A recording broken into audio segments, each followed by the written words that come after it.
हाय, मैं Aftab Khan. Welcome to my YouTube channel maths and reasoning classes. अभी तक आपने मेरा चैनल सब्सक्राइब नहीं किया है तो सब्सक्राइब करें और लेटेस्ट अपडेट के लिए बेल आइकन भी दबाएं। गुड मॉर्निंग स्टूडेंट्स, मैं आपका दोस्त आफ्ताब खान।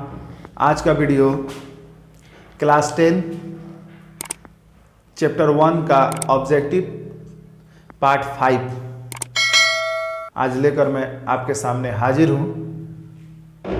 तो आइए हम वीडियो को स्टार्ट करते हैं। आज का पहला क्वेश्चन 387/405 का सरलतम रूप ज्ञात करना है। आपका ऑप्शन दिया है। सरलतम रूप ज्ञात करने के लिए हम क्या करते हैं, मान लीजिए दिया है 9/12। इसका सरलतम रूप क्या हो सकता है? 3 तिरिक 9, 3 चौके 12। ये हो गया आपका आंसर। कभी कभी देता है 41 बटे कुछ दे दिया, यानी ये अगर प्राइम नंबर में हो, अभाज्य संख्या में हो, तब हम कैसे इसको सोल्व करेंगे? तो इसका एक सिंपल तरीका है, हम दोनों का एचसीएफ कर लेते हैं। एचसीएफ क्या बना लेते हैं? एचसीएफ। देखिए अब ये आप देख रहे हैं कि ऊपर कम है और नीचे ज़्यादा है, तो उससे कोई मतलब नहीं है। आप एचसीएफ कैसे बनाते हैं? तो एचसीएफ में होता क्या, जो बड़ा होता है उसको बीच में रखते हैं और जो छोटा होता है उससे हम भाग करते हैं। करेंगे तो एक बार में 387/5 में से 7 नहीं, 15 में 7 गया 8, बचा यहाँ पर 9, 9 में से 8 1। फिर काटेंगे 387, 2 बार में 36, 2 7, 9 दूनी 18, 9।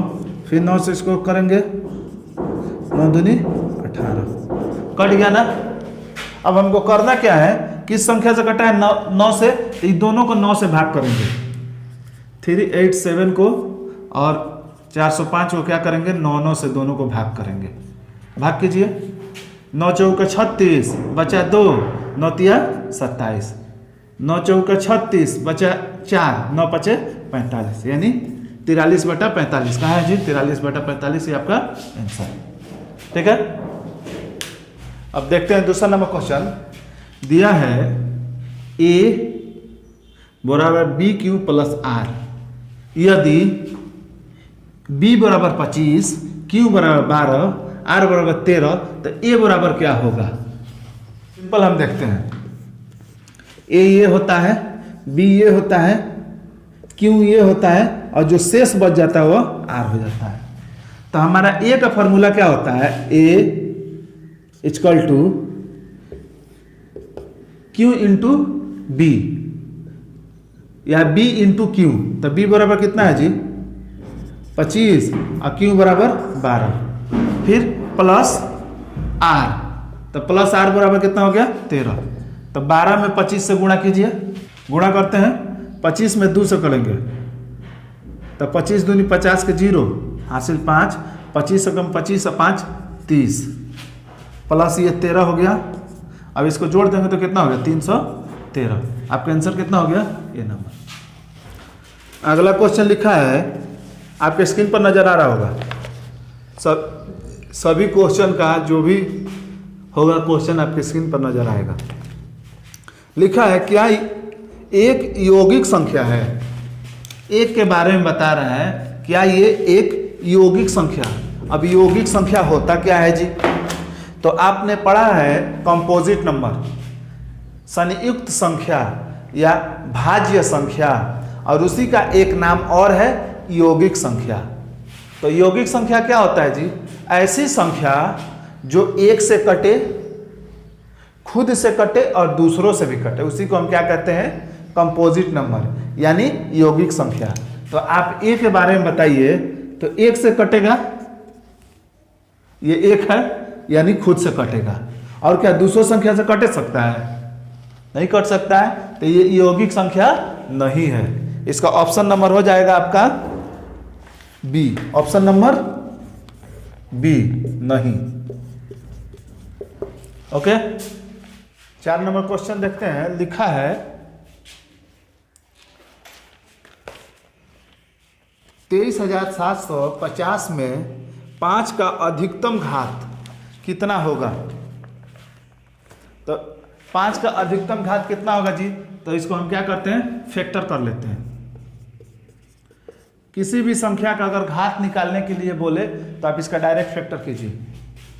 2 से कटे, डायरेक्ट 5 से पूछ रहा है ना, तो डायरेक्ट हम 5 से काटेंगे। 5 से काटिए, 5 चौके 20, इधर गया 3, 5 7 35, 5 25, 0 के 0, 5 9 45, 2 50 25, 0 के 0, 5 5, 5 9 45, 0 के 0, 5 चौके 5 3 15, 4 5 8 40। अब क्या ये 5 से कट सकता है? नहीं कट सकता। 5 के को पावर आया जी, 1 2 3 4, तो इसका आंसर कितना हो जाएगा, 4। Option number C, option number C 4, ये हो गया आपका आंसर। किसी भी संख्या से अगर घात निकालने को बोले सिर्फ फैक्टर कर देना है। हम यहाँ 5 से बोला है ना, तो इसे इजी के लिए हम 5 से डायरेक्ट भाग किए हैं, ठीक है ना, कि 5 इसमें कितना मिल सकता है। तो 5 हमको कितना मिल सकता है जी, 4 को मिल सकता है, इससे ज़्यादा नहीं मिल सकता है। आगे देखते हैं, लिखा है 26 और 91 का मौसम। मौसम मतलब होता है HCF, ठीक है ना। तो इसका मौसम निकालने का तरीका है, छोटा से बड़े वाले में भाग कर देते हैं। चाहे फैक्टर मेथड से भी निकाल सकते हैं, जैसे आपको निकालने हैं। 26 से 91 में भाग करते हैं। 6 3 18 के 8 लेख, 6 दूनी 6 3 18 के 8 लेख, 3 6 1 7, घटाइए 11 में से 8 गया 3, यहाँ बचा 8, 8 में से 7 गया 1, फिर करेंगे 13 दूनी 26। HCF बराबर कितना हो जाएगा जी, 13 हो गया आंसर आपका। इसका ऑप्शन नंबर हो जाएगा ए, ऑप्शन नंबर ए। ओके, आगे देखते हैं 6 नंबर। दिया है लॉसा, ए और बी का लॉसा क्या होगा।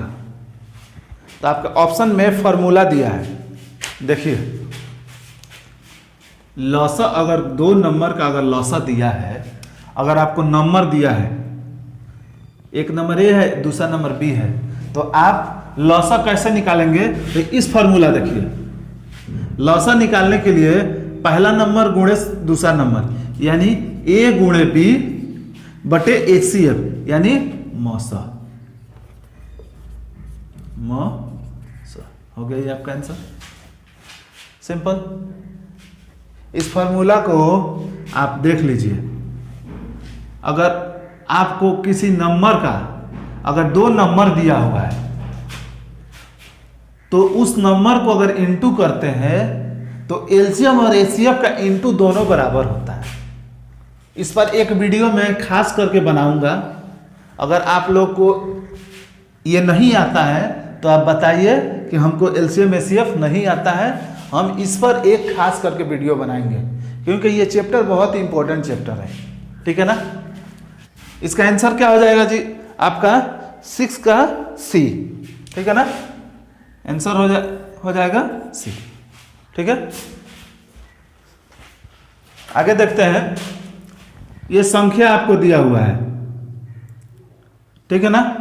अब ये पूछा ये कैसी संख्या है, तो ये कैसी संख्या है जी, देखिए तो 1 2 1 1 2 1 1 2 1 1 2, यानी एक संख्या बढ़ते रहे और एक संख्या उतने का उतना रहे, यानी इसका मतलब ये कौन सी संख्या है जी, अपरिमेय संख्या। कैसी संख्या है जी, हम आपको डिफिनेशन भी बताए थे अपरिमेय संख्या का पार्ट 2 में, ठीक है ना। ये पार्ट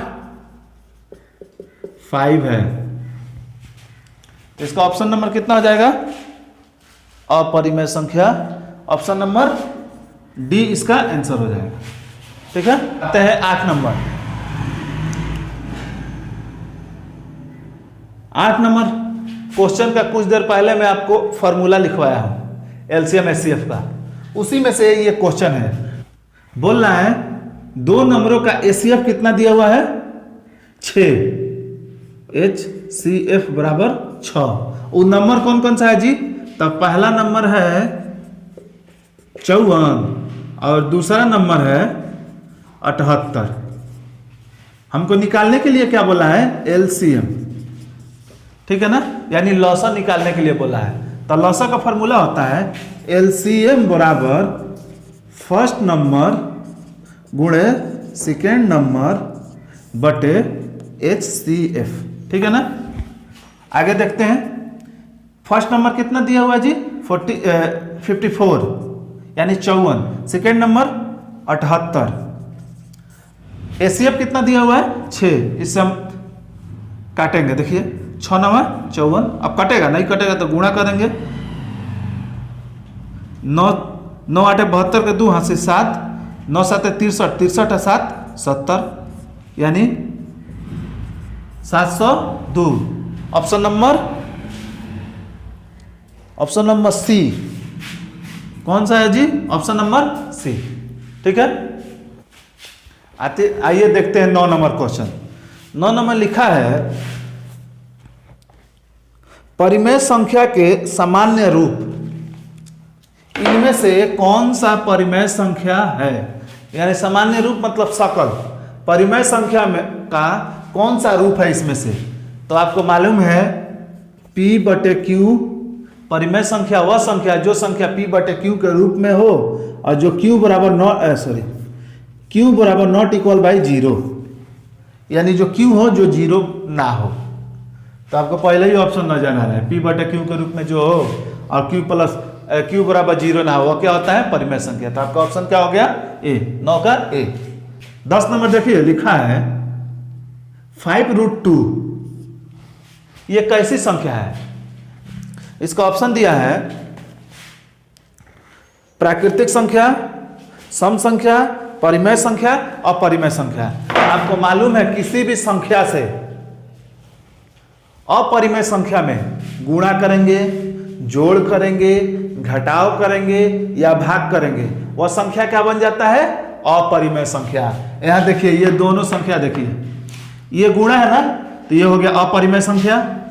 ये देखिए जोड़ है, तो ये भी हो गया अपरिमेय संख्या। क्यों हुआ? क्योंकि ये एक अपरिमेय संख्या है और एक परिमेय संख्या है। जब एक परिमेय संख्या एक अपरिमेय संख्या के साथ कोई भी संख्या आपस में गुणा हो, जुटे, जोड़ हो, घटाव हो, चाहे भाग हो, यहाँ क्या है? गुणा है, तो ये हो गया अपरिमेय संख्या। ये जोड़ है, तो ये भी क्या हो गया? अपरिमेय संख्या। तो दोनों का ऑप्शन देख लीजिए। इसका ऑप्शन हो जाएगा डी और इसका ऑप्शन हो जाएगा बी, ठीक है ना। आगे पूछ रहा है ये कौन सी संख्या है? तो हमको मालूम है जो भी संख्या इस रूप में होती है इसका मतलब क्या होता है? 3 पर रेकरिंग है, और रेकरिंग वाले संख्या को हम क्या बना सकते हैं? परिमेय संख्या P/Q के रूप में लिख सकते हैं। मान लो ये संख्या है, इस पर रेकरिंग है, तो इसको हम ऐसे लिख सकते हैं, 6/9 लिख सकते हैं। तो P/Q के रूप में आ गया, तो ये क्या हो गया? परिमेय संख्या। तो इसका ऑप्शन क्या हो जाएगा आपका? Option number C. इसका ऑप्शन हो जाएगा ऑप्शन नंबर सी, ठीक है ना। देखते हैं 13 नंबर। 1440 यानी 1440 में 2 का घात कितना होगा? तो काटिए, 2 से 140, 2 से काटेंगे तो 7, 2 0, फिर 2 से काटेंगे तो 6 0, फिर 2 से काटेंगे 18 0, फिर 2 से काटेंगे 9 0, फिर 2 से काटेंगे तो 45। अब 2 इसमें नहीं आएगा क्योंकि 5 से काटेंगे तो 9, 3 से काटेंगे 3। कौन घात है जी? 1 2 3 4 5, तो 2 का पावर 5। तो इसका आंसर कितना हो जाएगा? 5। देखिए option number C, option number C, इसका आंसर कितना हो जाएगा? 5, ठीक है। आइए 14 नंबर क्वेश्चन देखते हैं। लिखा है निम्नलिखित में से कौन असत्य कथन है? आपके स्क्रीन पर नजर आ रहा होगा। तो ऑप्शन नंबर ए देखिए, प्रत्येक पूर्णांक एक पूर्ण संख्या होती है। प्रत्येक पूर्णांक एक पूर्ण संख्या होती है। हम आपको पहले ही बता चुके हैं, नीचे से जब ऊपर जाने के लिए बात बोले तो वह कथन गलत होता है, और ऊपर से नीचे आने के लिए बात बोले तो वह कथन सही होता है। तो देखिए पूर्णांक को पूर्ण बोल रहा है, तो क्या -5 इसमें है? नहीं है, तो ये कथन गलत है। आगे देख लेते हैं बी नंबर, प्रत्येक प्राकृतिक संख्या एक पूर्ण संख्या है। प्रत्येक प्राकृतिक संख्या पूर्ण संख्या, ऊपर से नीचे, तो ये सही है। 3 नंबर दिया है, प्रत्येक भिन्न एक परिमेय संख्या। प्रत्येक भिन्न, जो भी रूप भिन्न में होगा वह क्या होगा? परिमेय संख्या होगा। सही है। प्रत्येक पूर्णांक एक परिमेय संख्या। प्रत्येक पूर्णांक, ये वाला है, यानी ऊपर से नीचे आने के लिए बात करें तो सही है। तो आपका ऑप्शन नंबर क्या हो जाएगा? ए। क्या दिया है? ऑप्शन नंबर ए, प्रत्येक पूर्णांक एक पूर्ण संख्या होती है। ये कथन गलत है। ठीक है ना। आइए इसी क्वेश्चन पर दिया है 15 नंबर। ये 14 नंबर था, 15 नंबर देख लीजिए। 15 नंबर इसी पर है, इसी तरह है। लिखा है निम्नलिखित में से कौन सा कथन असत्य है? इसमें भी असत्य पूछ रहा है। तो लिख रहा है प्रत्येक परिमेय संख्या एक पूर्ण संख्या होती है। प्रत्येक परिमेय संख्या पूर्ण संख्या, नीचे से ऊपर जाने के लिए बात कर रहा है, तो क्या है? गलत है। बी नंबर देखते हैं, प्रत्येक पूर्ण संख्या एक परिमेय संख्या है। प्रत्येक पूर्ण संख्या एक परिमेय संख्या है, तो सही है। ऊपर से नीचे आने के लिए बात बोल रहा है। आगे देखते हैं, शून्य एक परिमेय संख्या है। शून्य एक परिमेय संख्या है। जब पूरा पूर्ण संख्या परिमेय संख्या हो सकती है, तो पूर्ण संख्या में तो 0 आता है ना, तो पूर्ण संख्या परिमेय संख्या होती है, तो 0 भी परिमेय संख्या होगा। ठीक है, हम 0/2 लिख सकते हैं, ये परिमेय संख्या है, याद रखिएगा। हम 2/0 नहीं लिख सकते हैं। यानी परिमेय संख्या की डिफिनेशन क्या होता है? P/Q के रूप में हो और Q बराबर 0 ना हो, तो ये परिमेय संख्या है। तो ये क्या है? 0 क्या है? परिमेय संख्या है, याद रखिएगा। 0 भी एक परिमेय संख्या है, इनमें से कोई नहीं। तो आपका आंसर क्या हो जाएगा? ए। आपका आंसर क्या हो जाएगा? ए। ये कथन गलत है। प्रत्येक परिमेय संख्या एक पूर्ण संख्या है। ठीक है ना, नीचे से ऊपर जाने के लिए बात बोल रहा है। आगे देखते हैं क्वेश्चन नंबर 16। बोल रहा है यदि P एक अभाज्य संख्या है तो ये क्या होगा? तो हम आपको पहले ही अपरिमेय संख्या का डिफिनेशन में बता चुका हूं। कोई भी संख्या रूट में हो और खासकर अगर इसमें प्राइम नंबर हो, यानी अभाज्य संख्या, वो क्या होता है? अपरिमेय संख्या। रूट में हो और अभाज्य संख्या हो, तो ये क्या बन जाता है? अपरिमेय संख्या। तो ये P, यहां पर P क्या हो जाएगा? अपरिमेय संख्या। इसका ऑप्शन नंबर दिया है P, ऑप्शन नंबर बी। इसका ऑप्शन नंबर बी सही होगा। 17 नंबर देखिए, 2 कौन सी संख्या है? तो 2 कौन सी संख्या है जी? तो हमको मालूम है सबसे छोटा प्राइम नंबर, यानी सबसे छोटा अभाज्य संख्या। 2 एक सबसे छोटा अभाज्य संख्या है, तो इसका आंसर हो जाएगा बी, ऑप्शन बी, अभाज्य संख्या। ठीक है। 18 नंबर दिया है। देखिए, तो अभी हम कुछ देर पहले इसी टाइप पर एक क्वेश्चन मैंने बताया है। कोई भी अपरिमेय के साथ कोई भी संख्या हो, चाहे वह जुड़ा रहे, चाहे उसमें घटाव रहे, चाहे गुणा रहे, चाहे भाग रहे, वह संख्या क्या हो जाता है? अपरिमेय संख्या। ऐसे संख्या आप देखते देखते उसका आंसर लगाएंगे। ऑप्शन बी, इसका हो जाएगा ऑप्शन बी, अपरिमेय संख्या। 19 नंबर देखिए, 19 नंबर दिया है, निम्न में से कौन अभाज्य संख्या है? अभाज्य संख्या का डिफिनेशन यही है, जो 1 से कटे और खुद से कटे। ये देखिए, तो 1 से कटेगा, 2 से भी कटेगा, 4 से भी कटेगा, तो ये अभाज्य संख्या होगा? नहीं होगा। इसको देखते हैं, तो ये एक अभाज्य संख्या है, ये किसी से नहीं कटा। आगे भी देख लेते हैं, ये 3 से कटेगा, 1 से कटेगा, 69 से कटेगा, तो ये अभाज्य संख्या होगा नहीं। ये भी 3 से कटेगा, 1 से कटेगा, 7 से भी कटेगा, तो ये भी अभाज्य संख्या नहीं है। तो आपका आंसर क्या हो जाएगा? Option number B, 71। ये एक अभाज्य संख्या है। 20 नंबर आज का अंतिम क्वेश्चन, निम्न में से कौन अपरिमेय संख्या नहीं है? ध्यान दीजिएगा, अपरिमेय संख्या नहीं है बोला है। ऐसे क्वेश्चन आपको एग्जाम में फंसा देता है। आप पढ़ेंगे निम्न में से कौन अपरिमेय संख्या, अगर नहीं पढ़ें तो आप इसको लेकर खोजते रह जाएंगे कि इसमें क्या पूछ रहा है। तो इसलिए क्वेश्चन ध्यान से पढ़िए। इसमें बोल रहा है अपरिमेय संख्या कौन नहीं है। तो ये देखिए, तो अभी ये वाला क्वेश्चन देखिए, क्या बताए थे, रूट में हो और अभाज्य संख्या हो तो वह क्या होता है? अपरिमेय संख्या। रूट में है, ये अभाज्य संख्या यानी प्राइम नंबर है, तो ये अपरिमेय संख्या है, यानी आपका आंसर ये नहीं होगा। ये भी अपरिमेय संख्या है, ये अपरिमेय संख्या है, और ये क्या है? एक परिमेय संख्या है, यानी 25 को बाहर निकालेंगे तो कितना हो जाएगा? 5। ऑप्शन नंबर सी एक अपरिमेय संख्या नहीं है। अगर वीडियो अच्छा लगा तो लाइक कीजिए, शेयर कीजिए एंड कमेंट कीजिए। वीडियो देखने के लिए धन्यवाद।